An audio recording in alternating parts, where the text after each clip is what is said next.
Every year, when new horror games get revealed, the big ones usually stand out and steal the entire spotlight because of their quality, and sometimes just because of the developer making them. A game made by Capcom is most likely to make headlines and be showcased everywhere just because Capcom is making it, even if it's about penguins. Anyway, without wasting any more time on the nonsense, the reason for this pointless intro is that I want to say that I personally realize that I'm missing so many hidden gems this year and announcements of insane games that should be talked about on the channel. Among these titles was a game called Deathbound. And apparently, I was living under a rock because the fact that this game had a free demo months ago without me realizing it made me feel like I'm isolated from the gaming society. Please let me know in the comments below if you have never heard of it before, because I feel like I'm not the only one who believes it's a mystery.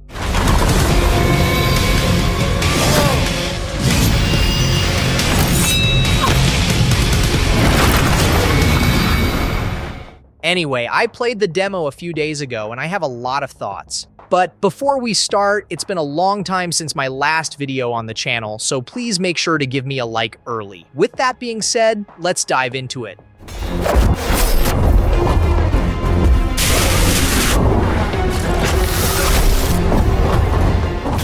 I'm pretty sure you noticed by now that this is a Souls-like game, and as we said before in the channel, the storytelling and environment of these games rely primarily on dark fantasy, which is basically a specific department of horror. So please don't protest in the comments when I put this game in the horror genre, because I personally love to talk about any game that has a glimpse of horror, even if it's 0.001% of its general theme. Anyway, Deathbound takes place in a dark fantasy world called Xiemenal. I don't know if I'm pronouncing it right, but either way, this world blends elements of a technological civilization with a more medieval present. In this world, there's a city called Akratia, and somehow it became a battlefield between the madness of science and the cultures that manifest in the area. I don't know how the heck it happened, or why, but that's what we know so far. The cool part, however, is that you don't play a single character here. Instead, you can absorb the essences of fallen warriors, and you can dynamically switch between 4 different characters in combat, taking advantage of their unique skills and abilities. However, the catch here is that the warriors you use have their own stories and motivations and might even be against each other. And this can influence the gameplay directly, which means that you need to keep everything balanced to take advantage of their powers in the right way.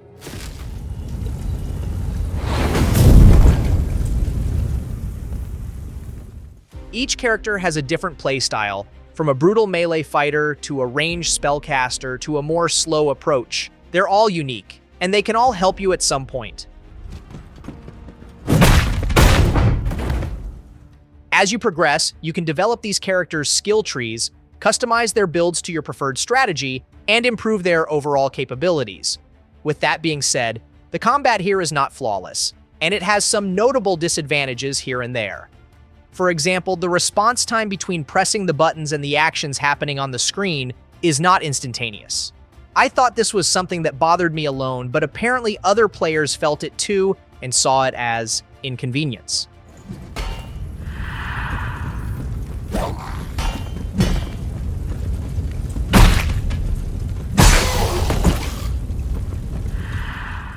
However, considering this is a demo and the work is still in progress, I don't want to be harsh on the developers. This game is being developed by an ambitious, small Brazilian team, and I'm pretty sure they'll use the feedback to fix any clunky movements in the game before the full release. Sir Guillaumin, we were told you had fallen in battle. I need to find the essence mances. Yes, sire.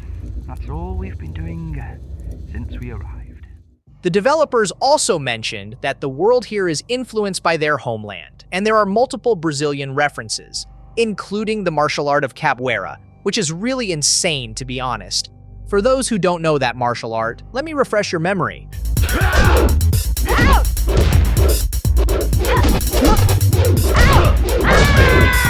Fight!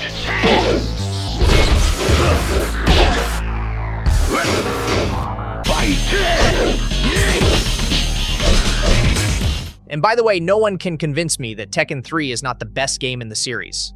I don't care how many new installments were released, in my opinion, it's the peak.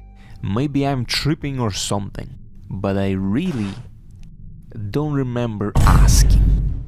Anyway, back to the subject. The addition of martial arts here is really something to be excited about because it gives more options in combat and makes you feel that this is not a normal Souls-like game. It's obvious that the developers are trying to stand out and convince players that the game is not just another clone. Another thing that seems interesting here is fighting the bosses. Most of them have incredible creative designs, and they actually try to give you a very hard time before you can defeat them.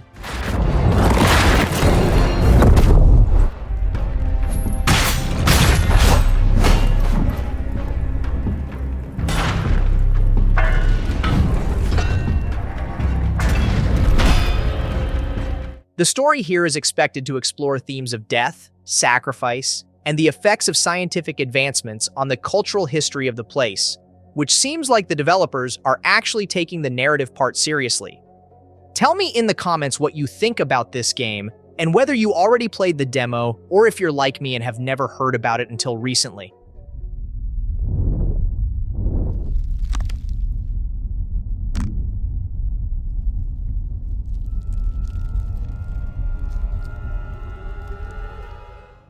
Another game that seems like it's passing by under the radar is Into the Dead: Our Darkest Days, and it really looks insane from multiple aspects. The game is set in 1980s Texas, during a scorching summer with a crippling economic crisis, and just when people thought the economy was their only nightmare, a deadly zombie outbreak shows up from nowhere and sends Walton City into chaos. It kind of reminds me a little bit of State of Decay, especially because here you also lead a group of desperate survivors escaping the overrun city and seeking refuge. It's a side-scrolling survival game, and this means you'll guide your group from left to right across various locations. I don't know about you, but this is really a cool format for survival horror. According to the developers, you'll need to manage your group, scavenge for resources, craft weapons, and make strategic decisions to stay alive. Balancing the needs of your group will be crucial because some survivors may have strengths in scavenging or combat, while others might need medical attention or struggle with the emotional toll of the apocalypse. So aside from taking care of your physical health, this game will also somehow force us to take care of the mental health of the people around us. I don't know how it will work exactly, but so far I'm definitely excited. In other words, guys, this is a teamwork experience to the core. Working together, staying on the move, and making tough choices will likely be essential for success. So far, we don't know exactly when this game will see the light, but it is expected that it will be either later this year or early 2025. It's really incredible how unpopular indie studios are stepping up and filling the void that the big companies and the AAA industry left. In a few years, I even believe that the indie department will take over and the AAA side will become irrelevant. This is why I believe the gaming industry is the best in entertainment. It's pretty much the only field where talented people can compete with gigantic multi-billion-dollar corporations and even defeat them.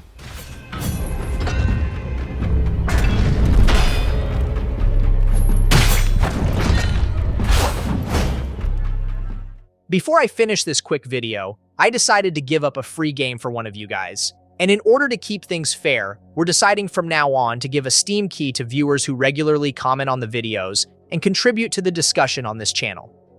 This time, the winner is Antonio, because he really contributes a lot to the discussions recently and provides amazing analysis, especially on Florian's videos about Silent Hill.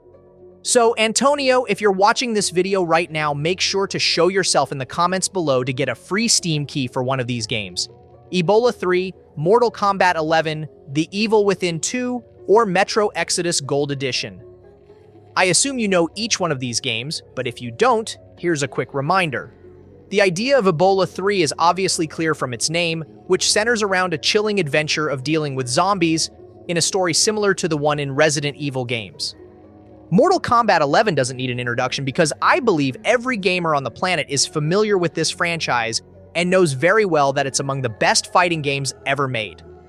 The Evil Within 2 is also an incredible sequel to an amazing franchise. Some people think the original game is better and some think this one is an improvement, but I personally believe both games deserve praise. When it comes to Metro Exodus, it's basically one of the most impressive survival games I've ever played. Whether it's visually or gameplay-wise, it has unbelievably beautiful graphics, an interesting story, and a dynamic weather system that makes your journey realistic. If any of these games caught your attention, my boy Tony, then show yourself in the comments below and get a key for one of them.